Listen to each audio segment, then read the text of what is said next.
Untukmu Boyolali, aku mengabdi.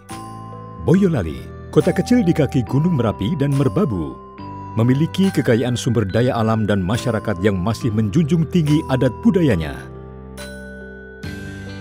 Seorang putra daerah lahir dari bapak bernama Wardoyo yang berprofesi sebagai guru dan ibu Raden Nganten Sudiatin, dibesarkan dari keluarga sederhana. Dia berkesempatan melanjutkan kuliah di jurusan Sastra Prancis Universitas Gadjah Mada. Dialah Seno Samudro. Lulus kuliah, Seno bekerja di Konjen Marseille, Prancis. Dia juga menjadi kontributor di sejumlah media. Pengalamannya bergaul di lingkungan internasional, berkeliling dunia, membuka matanya bahwa Boyolali bisa menjadi daerah maju. Dua kota kecil, Evian-les-Bains dan Aix-en-Provence, menginspirasinya. Ia ingin Boyolali kelak menjadi kota kecil yang seksi. Cita-citaku adalah cerita lugas tentang tanah kita. Akan kubangun mercusuar kebanggaan, dan jikalau perlu akan kupindahkan taman surga yang akan menghiasi kebanggaan itu. Sabdo Pandito Ratu, kuwi janjiku.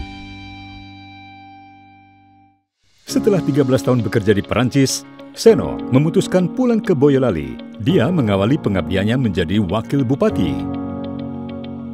Tahun 2010, Seno Samudro dilantik menjadi bupati. Boyolali Pro Investasi adalah visi untuk membawa kabupaten ini menjadi daerah unggul.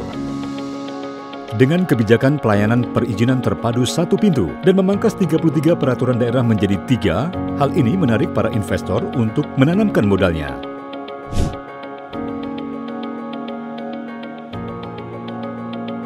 Untuk pertama kalinya, Boyolali memperoleh predikat wajar tanpa pengecualian hingga 9 kali berturut-turut. Pada tahun 2019, Boyolali dinobatkan sebagai daerah anti korupsi terbaik se-Indonesia. Ini membuktikan mampu menjaga integritas, profesionalisme, dan bebas korupsi. Untuk mewujudkan pelayanan yang lebih efektif kepada masyarakat, dibangunlah kompleks perkantoran terpadu. Keistimewaan kompleks perkantoran ini dilengkapi dengan 5 tempat ibadah yang menunjukkan Boyolali menjunjung tinggi pluralisme dan toleransi.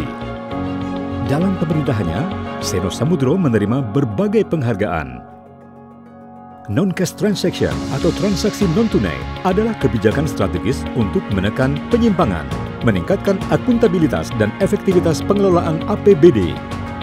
Untuk mendukung Boyolali sebagai lumbung pangan nasional, lahan pertanian teknis dilarang dialihfungsikan untuk peruntukan lain.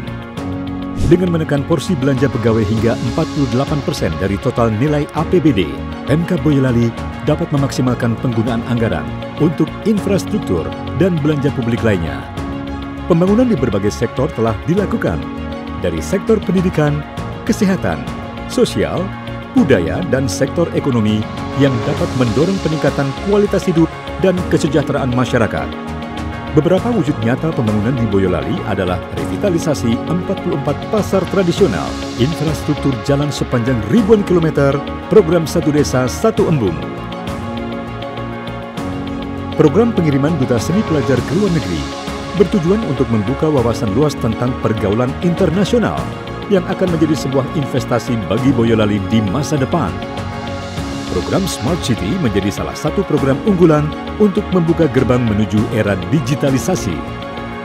Dengan jargon Boyolali nyaman dikunjungi, nyaman ditinggali untuk everybody, maka dibangunlah berbagai ikon dan ruang terbuka hijau di sejumlah tempat. Tepat di jantung kota Boyolali terdapat simpang siaga, berdiri dengan gagah patung Arjuna Wijaya di tengahnya. Lembu Soro atau sapi dekem adalah patung sapi raksasa yang menjadi ikon kebanggaan masyarakat Boyolali sebagai kota susu. Terinspirasi dengan Museum Louvre Prancis, Museum R. Hamong Wardoyo dibangun berkonsep futuristik, berisi koleksi sejarah, pengetahuan, dan budaya Boyolali. Untuk menyediakan ruang publik yang representatif, dibangunlah alun-alun kidul dan alun-alun lor. Megah, bangunan berbentuk kubah ini mampu menampung 4.000 orang dan bisa difungsikan untuk convention hall, konser musik, hingga olahraga. Fasilitas olahraga berupa sirkuit dibangun dengan lintasan sepanjang 1,3 km untuk mewadahi para pehobi balap. Stadion sepak bola bertaraf internasional berkapasitas 12.000 penonton dibangun di daerah Paras Cepogo bernama Stadion Kebogiru. Dibangunlah Kebun Raya Indrokilo, merupakan tempat konservasi ribuan tanaman dan pohon langka yang dimanfaatkan untuk penelitian, wisata, edukasi, dan penyediaan ruang terbuka hijau. Inilah Seno Samudro, pemimpin visioner dengan pemikiran-pemikirannya 100 tahun ke depan. Alhamdulillah, tugas saya sebagai bupati sudah rampung.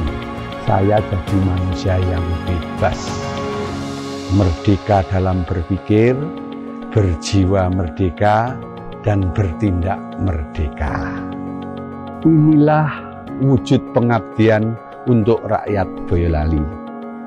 Kelak, aku hanya ingin dikenang bahwa ada Bupati Boyolali bernama Den Bagus Sengarso Seno Samudro.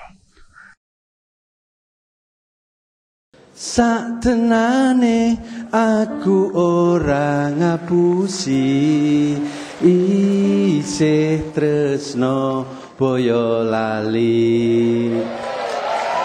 Salam peace.